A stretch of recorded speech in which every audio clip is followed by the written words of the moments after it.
Daddy, hold you out there. I'll pop you, okay? Wow.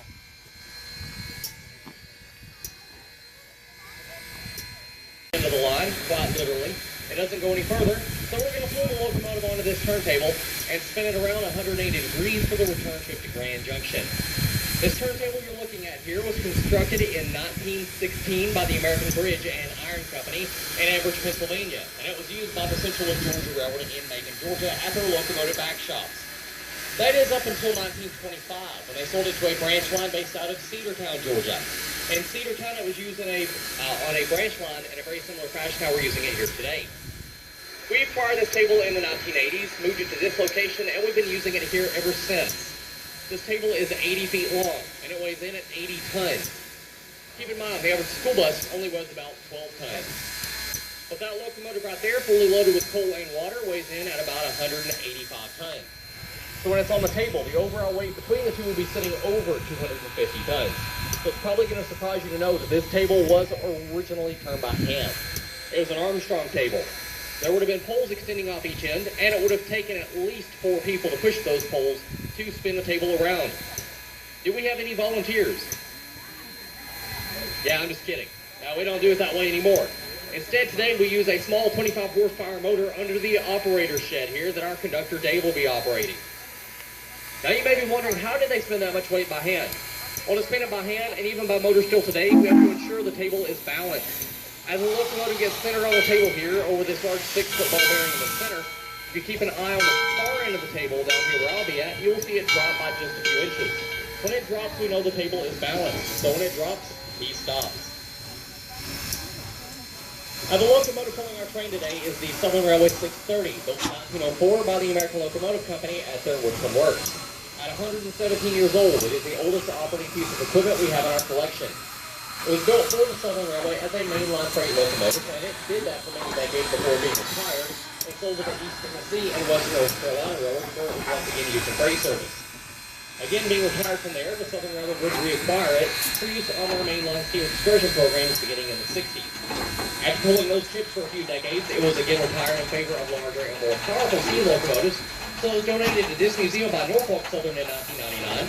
We started a restoration on it in 2001, and it was completed in 2011, over a period of about 10 years. And we've been using it here ever since. Now, this locomotive is known as a 2-8 consolidation, meaning it has 2 small pilot wheels in the front, 8 large driving wheels in the middle, and no trailing wheels under the cab and firebox. It operates at 190 psi, has 56-inch diameter driving wheels, and produces 46,700 pounds of tractive effort. If you look up at the cab here, you'll see our engineer, Brian. He is responsible for operating this locomotive and getting us here and back safely today. So everyone go ahead and give him a wave. Now the way this locomotive operates is up in the cab. Our fireman Tyler is feeding 3 to 5 tons of coal a day into the firebox by hand where it is burning. On the front side of the firebox there are a series of tubes that run the length of the boiler. Those are called the flues. The hot gases from the fire travel through the flues and then up and out the stack. Surrounding the flues and the firebox is water.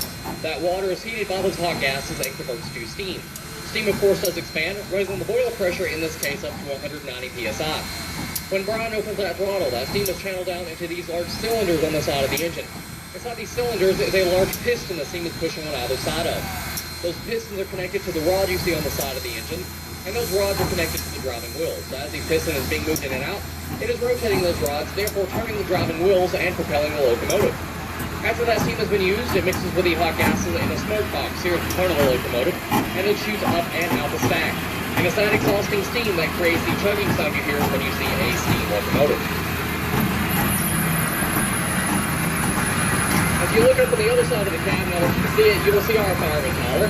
He's responsible for feeding that fire as well as maintaining the water level to produce all the steam needed that the engine needs to operate. Without him, we wouldn't be going anywhere, so give him a wave as well. A lot of you have probably seen our property and equipment before, not even realizing it. We are very often involved in music video and film productions. For example, in the past, we've worked with both Johnny Cash and John Turner on music videos involving our equipment, and films such as October Sky with Jake Gyllenhaal and Laura Dern, with George Clooney, Robert Harris, Robert Pattinson, and Reese Witherspoon, and most recently 42 with Chadwick Boseman and Harrison Ford. The last 3 of those I mentioned also being partially filmed on property here. As you probably noticed, our train is still sitting on track 1, but we run the locomotive up to track 2. That is so we can do a runaround. What that means is the locomotive is going to go past our train and then through a switch. It will then reverse through that switch back into track 1, pick up to the opposite end of the train. So what was the front is now the back, and vice versa. Now that we have completed turning the locomotive around, for those of you that would like to visit our back shop, you can follow me. We'll be going right behind our train, taking a right turn over that crossing, and going to the large building in the distance. Those of you that don't want to see the back shop, you can feel free to reboard the train at any time or visit the depot here. But as I said, if you want to see the back shop, follow me.